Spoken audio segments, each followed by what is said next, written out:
Rana is back. PSL के इब्तदाई दिनों में लाहौर कलंदर का दिल, बल्कि पूरी पाकिस्तान सुपर लीग का दिल, फवाद राना इज बैक। फवाद राना ने दोनों भाइयों आतिफ राना और समीन राना के खिलाफ एक केस किया पिटीशन के। उनसे लाहौर कलंदर की जो ओनरशिप थी वो इलीगल तरीके से ली गई।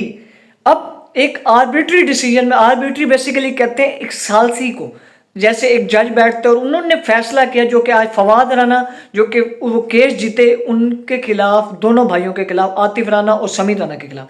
अब इस केस में था क्या, वो ये कि जो शेयर्स थे राना फवाद के ओनरशिप के वो गलत तरीके से लिए गए, इलीगली तौर पे इन दोनों को। अब केस के एंड में जो फैसला सुनाया गया वो राना फवाद के हक में है कि ये जो दोनों भाई हैं, जब तो राना फवाद को 2.3 बिलियन दे दें पैसे, या 51% शेयर उनके वापसी कर दें जो ओनरशिप के थे।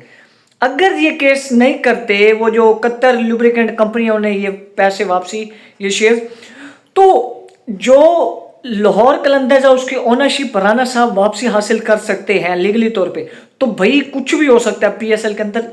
पूरी लाहौर कलंदर्स की टीम इस टाइम टेंशन में आ गई होगी अगर वो वापसी नहीं करते।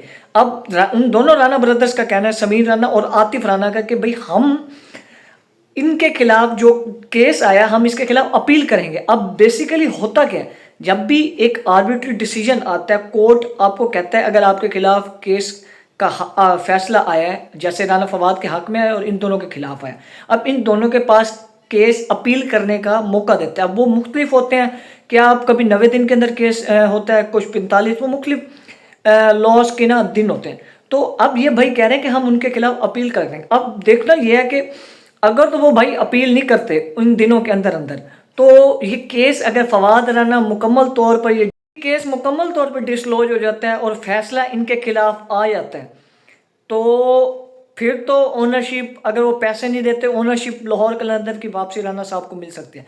लेकिन दूसरी तरफ अगर ये केस कर देते हैं तो वो जो मुद्दत होती है जिसके अंदर वो पेंडिंग हो जाता है, तो शायद ये PSL season as it is carry on हो जाए।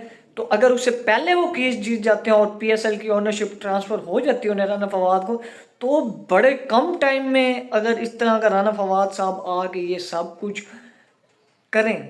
और यार वो बंदा ना, बेसिकली मैं मुल्तान का सपोर्टर हूँ और उस सीज़न में भी मैं पेशावर ज़िलमी को सपोर्ट करता था मुल्तान से पहले। लेकिन जो फवाद राना साहब थे वो सबके दिल में, यार वो बंदा जिस तरह मुंह लटका के बैठा रहता था, आज तक हम सोचते थे कि वो बंदा कहाँ गया।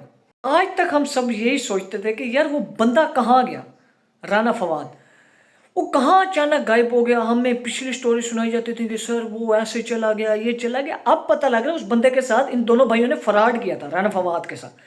राना फवाद अब वापसी आ रहा है।